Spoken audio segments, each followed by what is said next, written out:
Hi, and welcome back to It's Not History, the podcast where the past is never dead. It's not even past.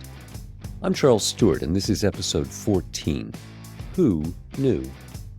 So, back over a dozen episodes now, when I began this unexpectedly long journey of a podcast, I started by trying to answer what I thought, naively, was a simple question. What happened to the people the rivers are named after? The rivers being the Conestoga and the Susquehanna, and the people being the Native American cultures known as the Conestoga and the Susquehannock. And now I've reached a point where I, and hopefully you as well, have a pretty good understanding of what happened. So while the men from the community of Paxton destroyed the residents of Conestoga town, this wasn't the last of the Conestoga people, or the Susquehannock, or anything so melodramatic. As we've seen, these people, the Conestoga Susquehannock, were tenacious, durable, and resilient. It was their brand. By 1763, when the Paxtons rode into Conestoga town and killed everyone there, nearly all the members of that culture, the Conestoga Susquehannock, had taken that culture back deeper into a continent that was, even at this late date, a nearly 100% indigenous continent, embedding themselves with other tribes and leveraging a deep network of kinship and alliance. I mean, why hang out with the white people? Especially after all the lines drawn and battles waged over the preceding decades. The 7 Years' War, Pontiac's Rebellion, and before that, Bacon's War of Extermination in Maryland and Virginia. I mean, why bother if all they want to do is kill you and the food is terrible? That said, a few community members did stay on in their ancestral homeland, Conestoga town. Not many, as we saw, but enough to keep Conestoga town a going thing, until the Paxtons came along. So while the what of what happened seems clear and something I can sort of wrap my head around now, another question pops up, like a game of historical whack-a-mole staring you in the face. Why? Given everything I just said, why? Why were the fragmented remnants of this community still there?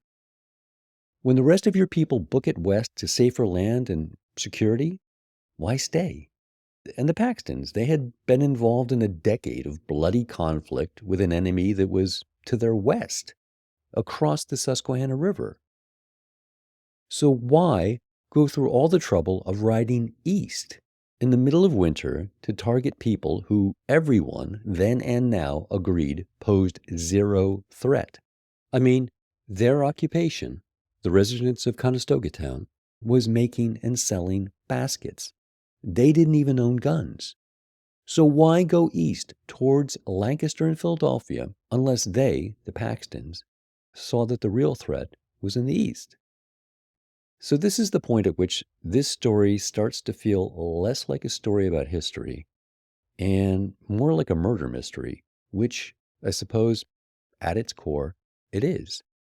After all, 20 people were murdered in cold blood, a crime for which no one was ever caught, tried, or convicted. So, like all murder investigations, let's start with the first question that always gets asked. After where was the husband at the time the murders took place? Which is, who stood to gain? And close second to the why is the related question of how. Because, like me, you probably look at this and go, wait, how did this happen? As we saw last week, we're not alone. Benjamin Franklin wondered the same thing, loudly. But for him, as for me, it's a question that has just sort of echoed off the walls of the buildings in Lancaster where this happened, with no real answer. How could this happen? A bunch of guys ride in out of nowhere into the middle of a town with thousands of inhabitants, not to mention hundreds of British soldiers, all of whom failed to stop an attack that everyone said they knew was coming, into a territory, Pennsylvania, that was founded and defined by a creed of pacifism. Doesn't make sense. How could this happen? It's been a question that's hard to answer because the historical record, when it comes to the facts of this case, has largely been silent until now. Recent research has started to give us a glimpse into a world that has been distant and silent until now. So this week, we get to hear evidence not heard in nearly 300 years, and what it has to say about the why and the how, and who knew and who stood to benefit from the murders in Lancaster in that winter in 1763. But first, let's take a step back and reorient ourselves. So one of the many challenges I've encountered in making this podcast is continuously adjusting my perspective so that I can better understand the perspective of the people involved in this story, the world they lived in, and how they saw it. For me, growing up in Lancaster County, driving 60 miles to Philadelphia to go to a game or a concert wasn't a big deal. Took an hour or two, and I knew that there was a gas station and a hoagie waiting for me. This world, southern Pennsylvania at least, was a small place, safe and accessible. However, in the 18th century, a trip from Lancaster to Philadelphia was a journey few people made. Travel, relationships, correspondence were mainly confined to a small circle geographically and temporally. A circle probably smaller than you could walk in half a day or ride in a few hours, so that you could be sure that when the sun set, you were back home and safe. Expanding outside that circle took real effort and time, a lot of time, and risk. It was a world that was bigger, yet smaller. Similar in many ways, but mostly very, very different. So to me, the world of 18th century America, I mean, it's very different in lots of ways. It's much slower than our world is. It's much smaller. It seems like everybody, even someone as small a figure as someone like Mary Penry, a Moravian woman who I wrote about, seems to have all sorts of connections. This is Scott Paul Gordon, professor at Lehigh University and the author of The Letters of Mary Penry, a single Moravian woman in early America. So it seems like a much smaller world in which people are surprisingly connected, both ordinary people with elite people. They're still ordinary and they're still elite, but they have connections. So it's a smaller world. I think it's a much slower world, and it's a world, I think, in which people think very differently and value very different things. And that interests me. I think it would be less interesting to me if I was just finding echoes of things I am interested in or believe in their heads. The few writings and records we can access, written by people in that time, bear witness to this. They help us see their world in a way that they saw it. Many of these records have only now been examined in detail, and one of them is the records of the Swiss-German religious community, Moravians, in the Pennsylvania town of Bethlehem. It's a world that continues to reveal itself in new ways, even after centuries, with new voices. Voices that tell a new story about the incident in Conestoga town. So my first particular contact with this incident was finding material in the Moravian diaries that I came to realize no one else had seen. And I knew I had something there. I knew I had something that other people would be interested in. But I really had no idea what to make of it. And it seemed at first as if that material would just sort of flesh out the picture that we already knew. So, for instance, in these Moravian records, which really come down to a diary or two diaries kept by the ministers in different congregations, one in Lancaster and one in Lidditz, these diary entries and letters, they record a lot of words that the Paxtoners supposedly said. Now, it's what the ministers said they said, but still it gave a sense of what the ministers felt they were hearing or the gist of what they were hearing. And there really wasn't much material in print that I could tell about what these Paxton men were actually saying. There were other much more disturbing details. There was information about the way the population in Lancaster reacted. So I think it took me a while to realize that there was a lot of material here about how much the population in Lancaster approved of what the Paxton men had done. Approved? Who? We know that, as we saw in previous episodes, Moravian ministers bore witness to the scene of dozens of ordinary Lancastrians approving, jeering, as the lifeless bodies of the Conestoga were dumped into an unmarked mass grave, saying, quote, they had it coming to them. But no. According to the Moravians, there was more. It was that there were other people higher up, much higher, on the social ladder, who may have approved of this massacre, but not after the killings, but before, in ways that feel, even now, shocking and conspiratorial. Who were these previously unnamed co-conspirators? In thinking more about it, I realized that, or I came to think that one of those details, which was the connection with Edward Shippen, or the fact that the Paxton men went to Shippen's house before and after, that seemed like a detail that actually opened up a window for a new interpretation. It wasn't just fleshing out the story we already knew, but it was hinting maybe at a story that we hadn't known. Edward Shippen. We've seen him before.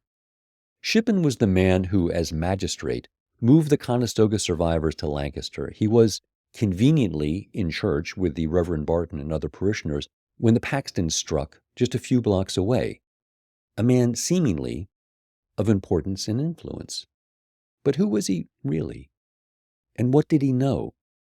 And when did he know it? Edward Shippen was born in the very early 18th century, I think in 1703 maybe, and he dies during the Revolution, I think in 1781. And he's an important figure before he moves to Lancaster. He's a mayor of Philadelphia, and he's important in the fur trade business, which is very important to Lancaster. It's why Lancaster grows as an inland town. It's really the fact that the fur trade is going through it out to the west. Shippen founds Shippenburg, which is part of his fur trade endeavors. And he moves to Lancaster in 1753. And he moves there because he is going to be the representative of the proprietary party in Pennsylvania, in Lancaster. The proprietary party is the group that governs Pennsylvania, along with its sort of rivals, the Pennsylvania Assembly. The proprietary party is a group of people with the Penn family at their head. And Shippen is their representative in Lancaster. And he's a really important figure. His son is the secretary of the province, an extremely important position. So Edward Shippen himself and he's got a whole set of connections that help establish his importance. And so he's really the biggest proprietary figure in Lancaster. He makes a lot of money through the various places he holds, the official duties he undertakes for the proprietary party, in addition to his income from the fur trade. So Edward Shippen was, in 18th century terms, the man. He was the right-hand man to the right-hand man, James Logan, to the founder, William Penn. He was a man of importance. You can find portraits of these other important people in places like the Philadelphia Museum of Art and elsewhere, looking important. Privileged white guys of means, powdered wigs, nice clothes. Guys who looked like they had nice clean fingernails. Except their hands aren't all that clean. This is a place where fortunes can be made if you have the will to make them, to take them, and to keep them. But the keeping is hard. So Logan and Shippen find hard men to do that for them. One of Shippen's projects was to a system of frontier defense. Pennsylvania had, unlike most of the other colonies, Pennsylvania had no provincial militia system. And it had developed a different system for frontier defense, which had been initiated by one of Shippen's mentors, James Logan, who is one of the most important people in Pennsylvania. And then Shippen practiced the same principles of frontier defense, which was to settle people that could protect you on the outskirts of the province, or in the back country of the province. And I believe Logan says explicitly that the people he wanted to plant there were these fierce, aggressive, in his view, Scots-Irish. And in addition to them, indigenous people could serve the same function. And so the point was to have, there was, Philadelphia at the center, say, of some kind of half circle or circle. And then at the outskirts would be these settlements of Scotch-Irish or indigenous people who would serve as your frontier defense. since the province wasn't going to use its own funds to arm a citizen militia. Strangely enough, Bethlehem, which is this Moravian settlement, which we think of as pacifist, was a crucial piece of this frontier defense. And that all becomes very explicit when, as in 1763, the backcountry sort of collapses and everything falls in. And the leaders in Bethlehem, these Moravian bishops, are writing to provincial officials saying, we have become the frontier. We are willing to stand where we are, because if we don't, the flood will come through us and take down what little there is between us and Philadelphia, a few scattered farms, and the enemy will be upon you. And so the Moravians realized that their sort of backcountry frontier indigenous settlements functioned as forts in the same way that Shippensburg did or Conestoga town did. So now we see that these places were useful. Places created like Shippensburg or supported like Conestoga town and Paxton.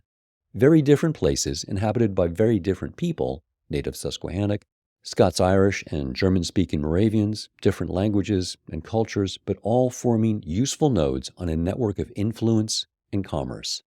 A strategy of frontier, useful to men like Shippen and Logan. So these backcountry settlements, like Conestoga town and a place like Paxton, were important cogs in this frontier defense machine. What that required, though, is that when things went bad in the frontier or in the backcountry, those backcountry settlements like Paxton had to stay in place. The men in that town had to stay there because they were the defensive shield. That's what Spangenberg, this bishop in Bethlehem, was saying when he said, we will stand our ground. These places need to stay here. So Shippen's frontier defense plan required the men at Paxton to stay there, to not retreat to the east like so many other backcountry families were doing. In this new order, everyone has a role to play and obligations to fulfill. The Paxton men were supposed to stay in the backcountry up at Paxton and defend anything south or east of them, defend the frontier, defend the backcountry. The role that Shippen was supposed to play was to provide them with the things they needed to do that, which could be laws that would have enabled them to sort of mobilize in companies, or funds maybe that would have enabled them to purchase arms or to be paid for the work they did in defending backcountry, or actually sending men up from Lancaster to recruit men in Lancaster to help Paxton defend itself. So Shippen discovered that defending a frontier and keeping it from collapsing isn't just a hard job for hard men. It's now expensive. It seems like the men at Paxton, or the leaders at Paxton, requested from Shippen, who was, again, the local leader, that he send men up to help them defend Paxton from what they anticipated was an attack from indigenous people. And Shippen didn't do that or couldn't do that. For whatever reason, there weren't funds or there wasn't the will to send men up there. And I think the people in Paxton felt that they were left hanging unprotected in the frontier, and they were protecting a community, in this case, really not Philadelphia, but Lancaster, that wasn't doing its part in helping them do the job that they were expected to do. And Shippen didn't manage to do that.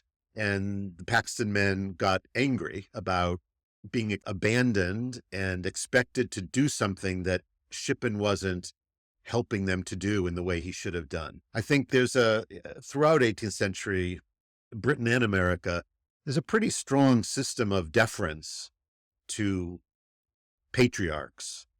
I don't really think the Paxton men objected to this role in which they were cast, and I don't think they really objected to deferring to more powerful people like Edward Shippen. But I don't think they were willing to play that role if the patriarch didn't play his role, which involved, protection and help. And I think they felt he had failed at his responsibilities in this unequal relationship. I think they were fine with an unequal relationship. Everybody in 18th century America was in unequal relationships. It was very unusual to be the person at the top of those unequal relationships. So I don't think they imagined a world of equality where they were supposed to be equal to Edward Shippen. But I do think they imagined and expected that the person who they deferred to and were willing to defer to had responsibilities as well. And it's those responsibilities that Shippen failed at. But even Shippen, as powerful as he was, is very anxious that he's going to be replaced as the head man in Lancaster. So, even someone as powerful in Lancaster as Edward Shippen, in sort of a different configuration of things, is dependent on the Penns. So everybody is dependent. And I think the men at Paxton probably didn't imagine that system changing. What they did imagine was that the system would function so they weren't left out in the backcountry, forced to defend Lancaster without the resources that they believed they needed. Settlers weren't the only ones with a role in this play. Gordon writes in his influential paper, The Paxton Boys and Edward Shippen, Defiance and Deference on a Collapsing Frontier. Native Americans were a crucial piece of the colony's defensive shield. The Conestoga Indians, whom James Logan had secured in Conestoga Manor, were a part of this frontier strategy. Authorities established Conestoga Manor in 1718, 16,000 acres being set aside for the Indians, the Conestoga, as well as overseers, there to prevent the Conestoga from moving away. In 1758, these Indians on Conestoga Manor threatened to move, and this time it was Edward Shippen who intervened to keep them there.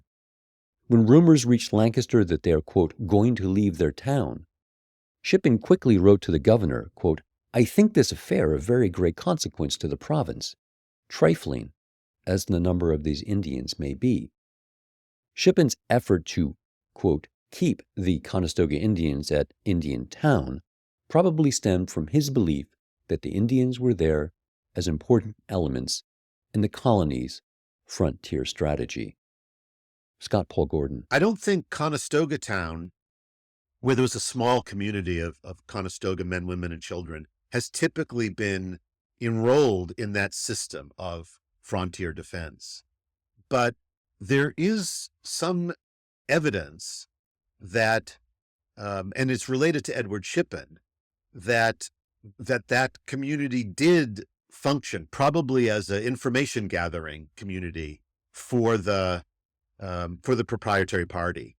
Because there is a moment when others are trying to move the Conestoga off of that land that they occupied. And Shippen indicates, and we don't really know what he meant by this, but he indicates that it's very important for them to stay there. Why would it be important for Shippen to have a very small community of indigenous people there? It seems like they were also functioning as sort of an early warning post or a listening post, and he expected to get information from them. The value that Conestoga Town provided to Shippen likely had to do with it being a node on a native communications network. A network not made out of wires and cables, but rivers, streams, and villages. Native communications, as the British Army discovered to their dismay, was extremely complex and efficient. So efficient that leaders like Pontiac leveraged this network to send coded messages to allies distributed deep across the interior and then coordinate attacks simultaneously and devastatingly against the British Army. Professor Matthew Crewer at the University of Chicago, in his Time of Anarchy, Indigenous Power and the Crisis of Colonialism in Early America, writes, quote, tributary Indians were crucial to colonial intelligence gathering, as suggested by the phrases peppering English records, quote, we will find by certain intelligence, or I am informed. Invariably, these constructions concealed their source, but Virginia Governor Thomas Barclay tipped his hand when he marveled, quote, it is almost incredible what intelligent, distant Indians hold on one another. He understood their incredible intelligence because he depended on it. Natives knew the interior road system, they spoke the language, they possessed social connections, needed to gather information from sources beyond the limits of colonial observation. Their importance granted them power to shape the flow of information. Gordon writes in The Paxton Boys and Edward Shippen, quote, "These Susquehanna settlements, including Paxton, served multiple purposes for men such as Logan and Shippen. They were crucial components of the fur trade, functioning as ferries, depots, and trading posts. But as important, they protected the frontier. They served as listening posts and could be converted, if necessary, into forts." Conestoga Town likely provided a way for Shippen and associates to tap into that communication network and keep their knowledge of Indian affairs current. Then as now, knowledge was power, and Edward Shippen was a powerful man. Shippen also knew everyone, from elite Quakers in Philadelphia to frontier fur traders on the shores of the Susquehanna. Everyone knew him to be someone of wealth, influence, and power. He was a made man. Few things happened without his knowledge or approval. But murder? As the saying goes, extraordinary claims require extraordinary evidence. And in 2011, while researching old Moravian letters and diaries, historians at Lehigh University in Pennsylvania found shocking evidence that confirmed long-whispered suspicions from the 18th century. Evidence came to light from an unlikely source. Old diaries written in Old German, really Old German. There's the orthographical barrier in the sense that even for German speakers, they're writing in a script that German speakers today can't read. You get the fact that they're writing in different characters, a different set of characters. And then sometimes people just have really bad handwriting, which is a problem even for the translator. So there are many problems. But in all this Old German and terrible penmanship is one phrase in clear script and in plain English. I think the most striking thing that literally stood out for me, because it was written in English amidst all the German writing. And they would often do this when they were quoting someone in particular, or for whatever reason, sometimes there are English sentences in the midst of all this German script, was the phrase, "God damn you Moravians." God damn you Moravians.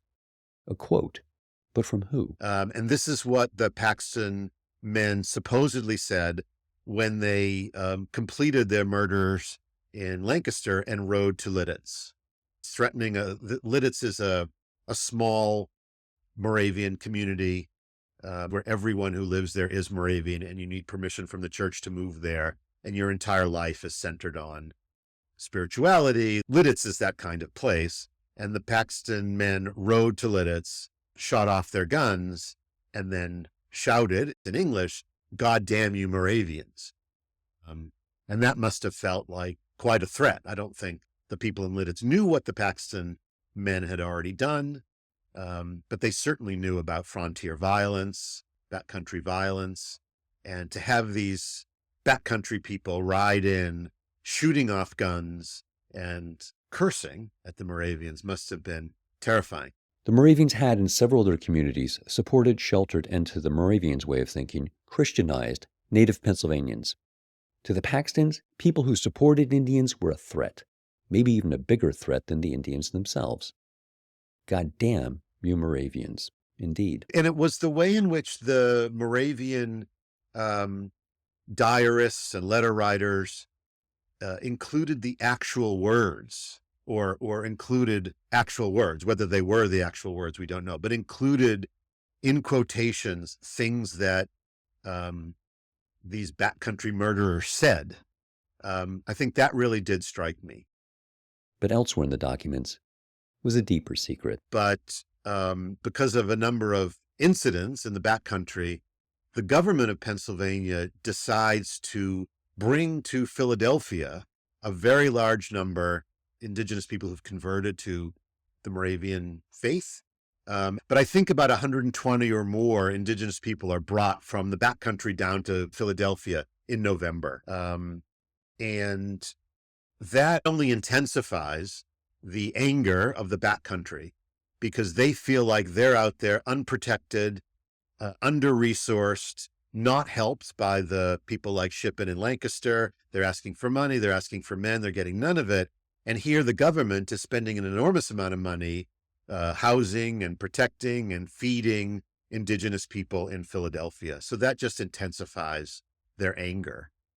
And it's soon after that, in early mid-December, that the small group of men initially from Paxton um, ride to Shippen's house, threaten him, tell him what they're going to do, um, and then ride to Conestoga town and commit the first set of murders before the first set of murders that they confront Shippen for the first time. Yeah, so this material, the fact that the Paxton men first confronted Edward Shippen before they went out to Conestoga town to murder everyone they found there, that was new information to me, and it seemed like it seemed like it's new information to others.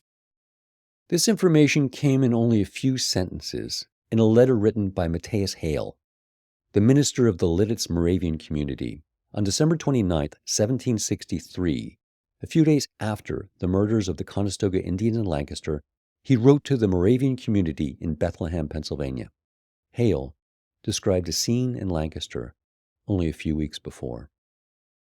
Hale wrote that on December 13th, before the slaughter at Conestoga Manor, quote, a group of armed men, mostly Irish from Paxton, came to Lancaster in a total rage, stopping in front of the house of Mr. Shippen.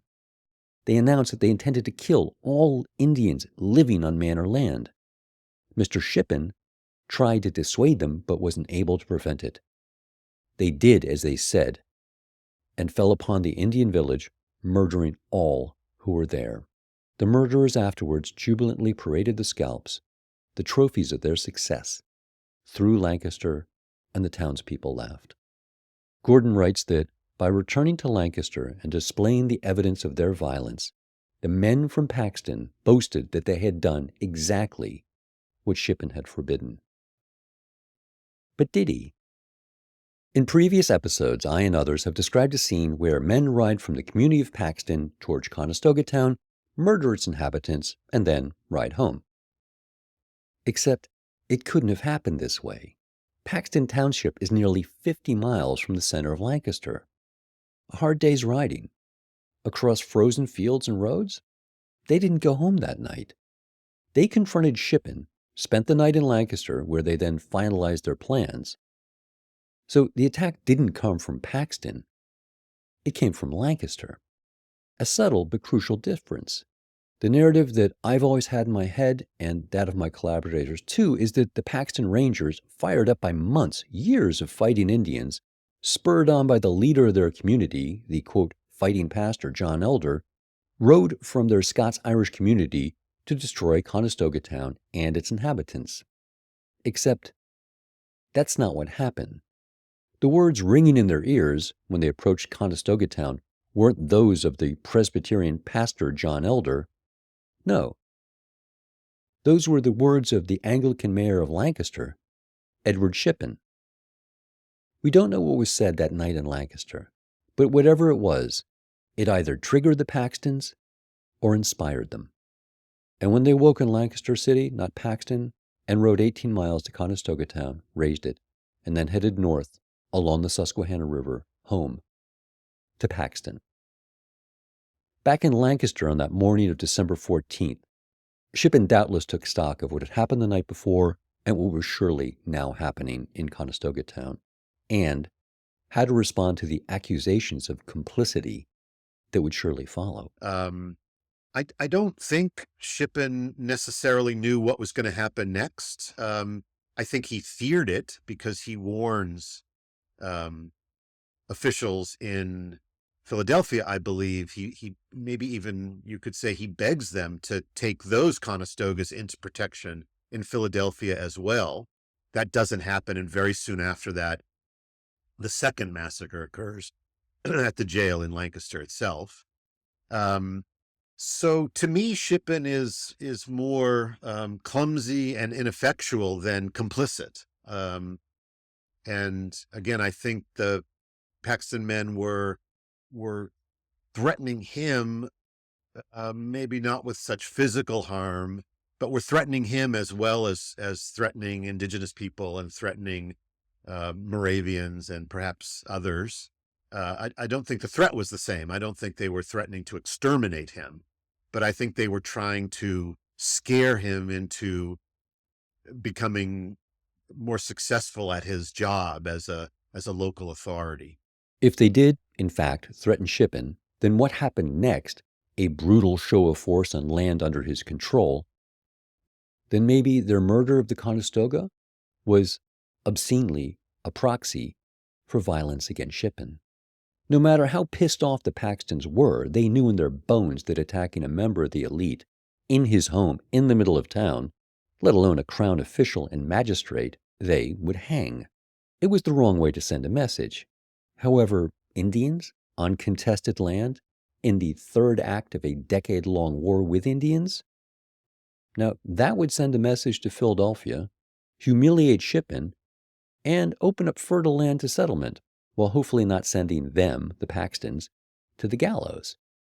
Which, given the revelations in Old German, it seemed like it was. Then they succeeded. Yes, I think that's fair enough. That attacking, I mean, this makes the incident only more tragic or grotesque if they actually slaughtered. I mean, their plans were to slaughter the entire community, but slaughtered a large number of Conestogas simply to send a message to Shippen. I mean, I suppose for the Paxtons, it satisfied two urges at once. They were angry at indigenous people, although I don't see how they would have imagined the Conestogas were the particular indigenous people they ought to have been angry at. But it enabled them to take out their rage against some indigenous people, and it enabled them, by doing that, to threaten Shippen. So I do think the killing of the Conestogas was meant in part to send a message to Shippen. One way to understand the incident is that their actions are designed to get Shippen to play the part he's supposed to play. It's to restore the proper balance in backcountry, in the backcountry economy, in which they're fine acting as a defensive shield if Shippen helps them, if Shippen plays his part and sends up resources and men, and he's not playing his part. So what can they do to get him to play that part better? They probably thought he just wasn't acting. And I think that the slaughter of the Conestogas, because of their visit to Shippen beforehand, seems like, their tactic in that longer game of getting him to support these backcountry communities. Everyone knew who had killed the Indians. As a group, they knew they came from the Paxton, possibly Derry, and Donegal areas. This is Lancaster journalist, historian, and author Jack Brubaker. Certainly, many people knew their individual identities. It's clear that, to me, that the magistrates of Lancaster County who lived in Paxton must have known some of these people. It was not a highly populated area at Paxton. A few hundred people lived in that area.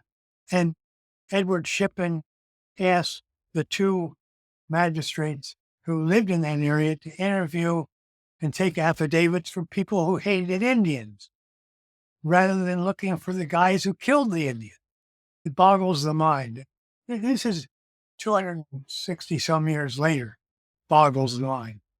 At the time, it disturbed a variety of people, particularly Quakers and Moravians, who could not believe what was happening, and they were sure that it had been a conspiracy among the elites, Shippen, Barton, the other enablers who allowed the Paxton Rangers to get away with murder and then did nothing about it. I am not a dispassionate historian. I'm a journalist, and I'm speaking with the ire of a journalist about this matter. It's incredible to me, and I have a great deal of anger about what happened in this situation. You can't prove a lot of things, but I have to believe, as certain people did at the time, that this was a fixed situation, that there were people behind the scenes who pulled strings to allow these murders to happen, and they did nothing to the killers. They went on, lived their lives without any repercussions. No one was ever apprehended. let alone convicted or prosecuted. Nothing was done. The Paxtons left Shippen either triggered or inspired. We don't know which, and probably never will. But Shippen knew. After talking to the Paxtons, he said and did nothing. He sat in his pew in St. James Church in Lancaster on the afternoon of December 27th, listening to a Christmas sermon, either burdened by guilt or warm with satisfaction. We don't know which, but he knew. Surrounded by the elite of the town of Lancaster and the colony of Pennsylvania, knowing that because of what he did or what he failed to do, members of the community, a community he was charged with protecting, the residents of Conestoga town, were dying horribly in a small jail room only a short walk down an icy hill. As Benjamin Franklin later wrote, their only crime seems to have been that they had a reddish-brown skin and black hair. So back to the question I started with at the beginning of this episode. Who did this benefit? The answer plainly is Edward Shippen. By 1763, this was a British continent. The Treaty of Paris, ending the 7 Years' War, said so. For decades, Conestoga town was an active, listening frontier post. But by this time, it was a shadow of what it had been. The world was clearly headed west, leapfrogging over the frontier of the Susquehanna and into Ohio. If what was once an asset, Conestoga town and its residents, had now become an expensive liability in the new British-dominated New World, and if the brutal men he had put there to do the hard work, the residents of Paxton Township, were willing to do the heavy lifting, then so be it. It wasn't like his, Shippen's, hands were ever that clean anyway. The Moravian diaries say that the Paxtons attacked over his objections. And I'm sure he did make a very public display of objecting. But if he really wanted it to stop, all Shippen had to do was stop it. And he didn't need the British Army, although he had that too. And if you're thinking, well, easier said than done, Charles, no, I'm sorry. There's a template for doing this right because this had all happened before. Right here in Pennsylvania, only a few years before. Brutal, senseless murder of Native Americans by English-speaking colonists. Except that time there was a massacre, the leader in charge was a person of conviction and one who didn't stand to profit from the outcome. Next week, we look at what happens when a man doing his job to keep the peace sees justice done when Native Pennsylvanians are murdered. And he wasn't some pacifist Quaker. He was an officer in the British Army who saw to it that Native Americans were defended and protected in Conestoga town. Thanks for joining me. I'd like to thank my contributors, Scott Paul Gordon and the amazing Jack Brubaker. So join us next time. You can find show notes and more information at itsnothistory.com. Thanks for listening.